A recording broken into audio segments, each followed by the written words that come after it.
Good morning, Guardians. The Hijabi Gamer here, and it's Tuesday, which means it's that time again. Time for another Destiny 1 weekly reset, because yes, if you don't know it, if you're here new, original Destiny still resets on a weekly basis, and I am glad for that because I really still enjoy and prefer original Destiny. Now, unfortunately, I can't give you the weekly Challenge of the Elders bosses. I wasn't able to solo it yet because I need to get to work early, or I'm getting to work extremely early because supposedly my schedule is changing, but every time I'm told it will be, my schedule doesn't reflect that. So who knows? I could be going to work early or ridiculously early. Anyway, that aside, let's see what's going on in original Destiny. So I do know who the Nightfall is and everything else. First off, we have Crucible, which is combined arms, which is 6v6 with vehicles, which I don't know. Maybe it's just me. While I do love the idea of running around shooting people with vehicles, for some reason I never really played combined arms. It's 6v6, so that makes it a little difficult to film matches. But honestly, I don't know.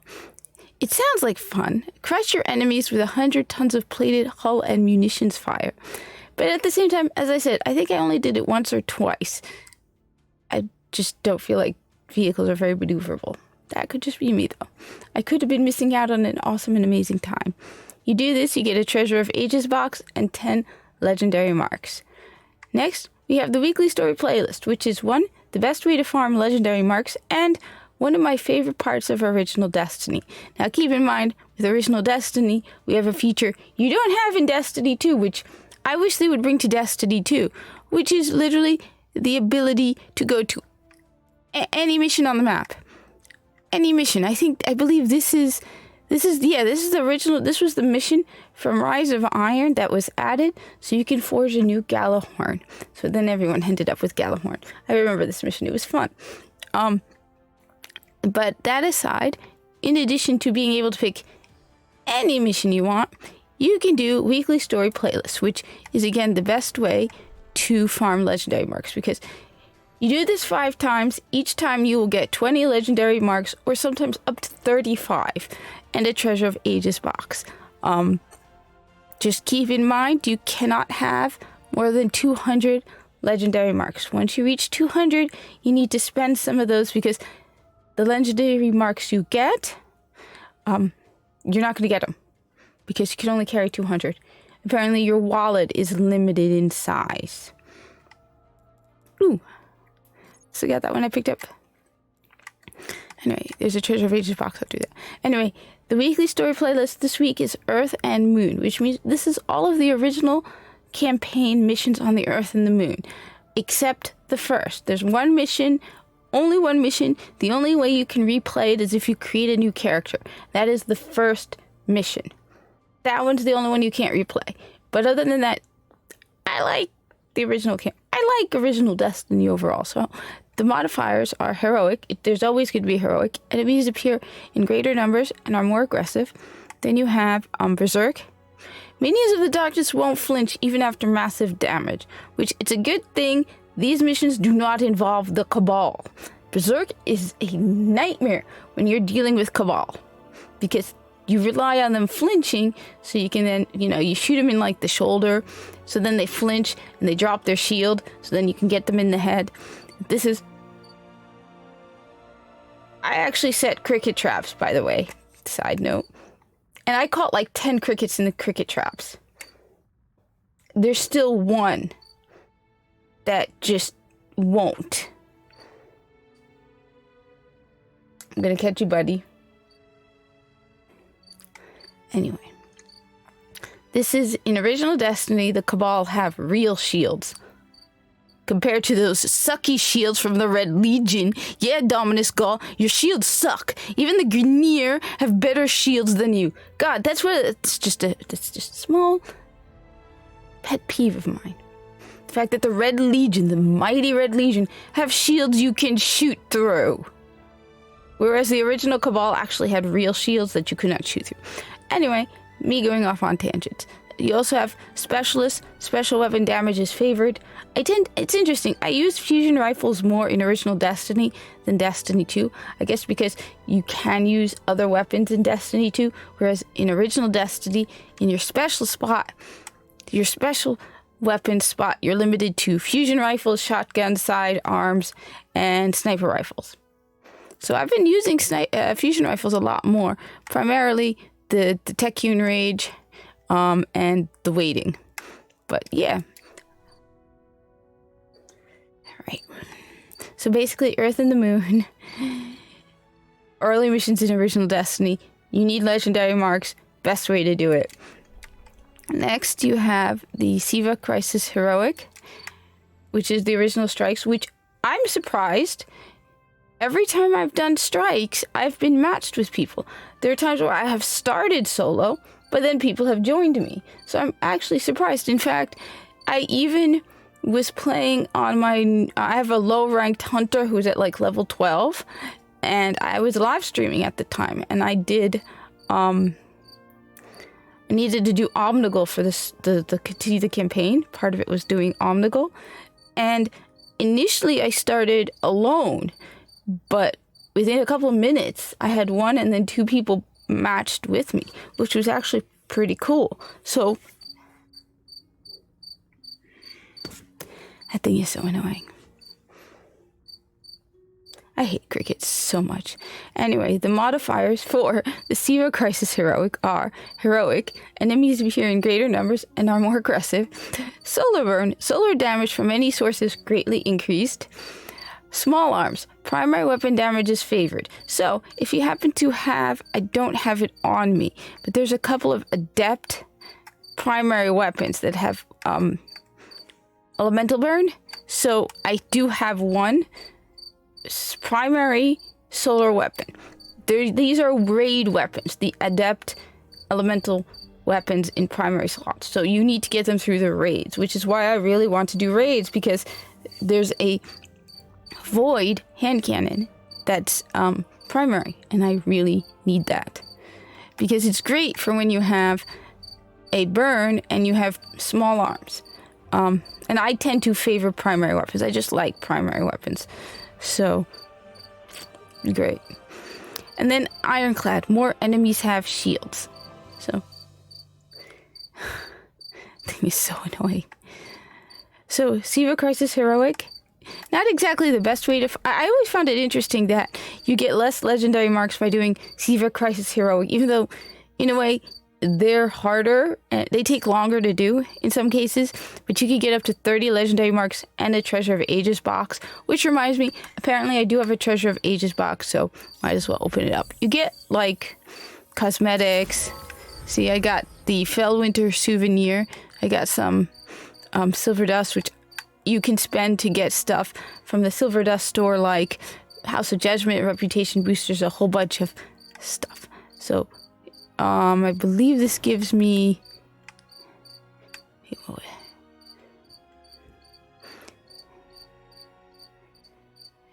I think this gives me a slightly altered spawn in. But yeah, you get there's a whole bunch of stuff. You also could get the ones that turn your head into like a fallen snowman and stuff like that.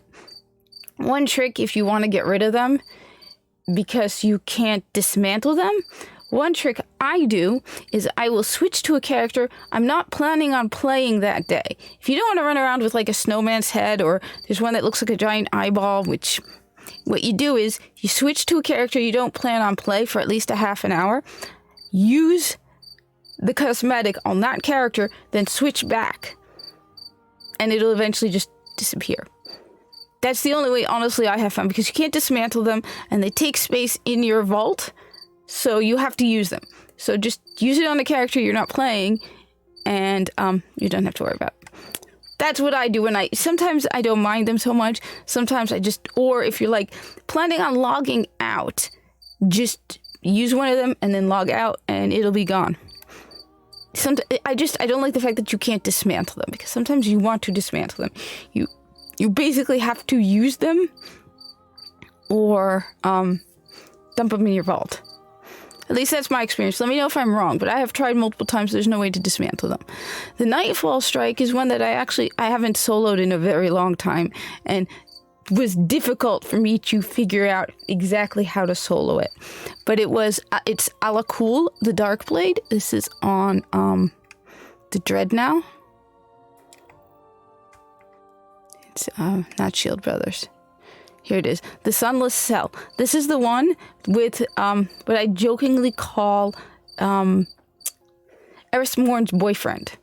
Because at one point, so Alakul is this knight who I really like Shadowhawk's idea that they should have brought him back as like to contest and try to regain Oryx's throne, because he did contest and try to claim Oryx's throne. And that's why like he basically ended up in this pit, which is like a prison, which is pitch dark. So they bring him back in Destiny 2 as Alakul the Lightblade, but I like Shadowhawk's idea better, where he breaks free and like he tries to, start an army again because Oryx is dead and Crota is dead. So he sees this as his opportunity to take the throne of the Hive. It would be awesome, especially when you think about the fact that Alakul was a genuine threat to Oryx. It would be much, much cooler. But Alakul the Darkblade is the one where you go through, and at some point Ghost asks why, and Eris Morn tells you that he was in love with a wizard and he wanted to impress her. And so I like to jokingly say that wizard was Eris Morn. I mean, how else do you explain the fact that she somehow managed to live 10 years underground? I mean, and blind. She had the protection of a knight. I know it's not true.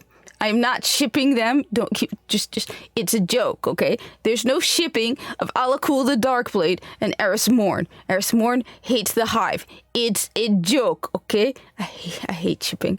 I hate shipping so much. But sometimes I joke about it, okay? Joke. Alakul the Darkblade, I have soloed it. But at the time, it took me a very long time to come up with a pattern and a system, because there are these poppy hive and I swear if there's Arcbird, that will not be fun. Epic. Enemies heavily shielded and highly aggressive enemies appear in greater numbers. You're always going to have that. Oh, joy! Void burn. Void damage from any source is greatly increased. Yeah, that's going to be fun, because you have Shriekers.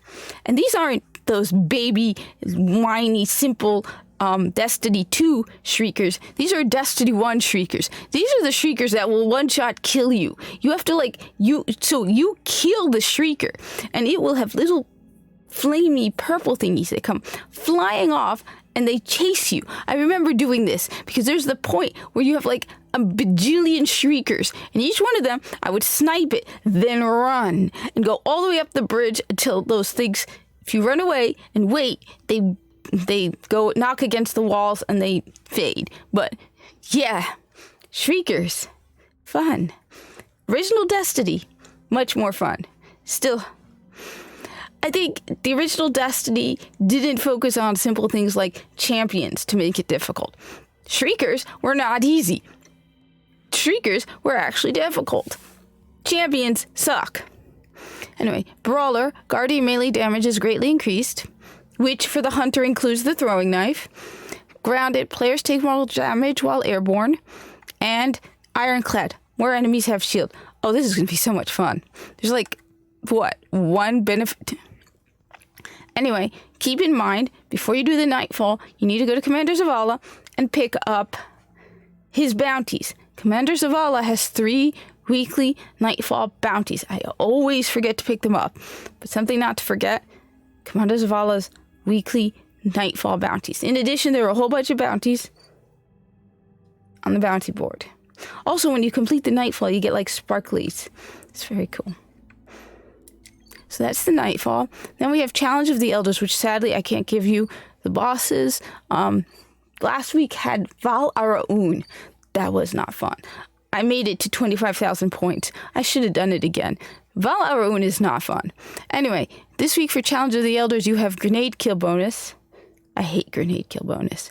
Look, I like Precision Kill Bonus. That's it. I'm good with the Precision Kill Bonus. My aim, in improving my aim, is something important to me. Players take more damage while airborne, and special weapon damage is favored. I will definitely try to solo this. I have to. Don't forget when you do Challenge of the Elders, I will admit I forget it every single time. To pop a House of Judgment reputation booster and 3 of coins between each boss. So you beat a boss, you need to pop a 3 of coins. You beat a boss, you have to pop a 3 of coins. I forget every single time. It's really embarrassing. You pick these up, House of Judgment reputation boosters, from the Silver Dust store in the Tower, or the Reef. There's a Silver Dust store, or the Iron Temple. You pick the 3 of coins up from Zur on Fridays. Cool? Cool? Cool. Anyway. What do we have else? Okay, the weekly raid is the Templar Challenge and the Atheon Challenge, which means it's a Vault of Glass. I don't know. Let me know what you prefer. Vault of Glass from the original Destiny or from Destiny 2. Honestly, I like everything from... one of these days I'll make a video what I prefer from Destiny 1 and what I prefer from Destiny 2. There are a few things I like in Destiny 2.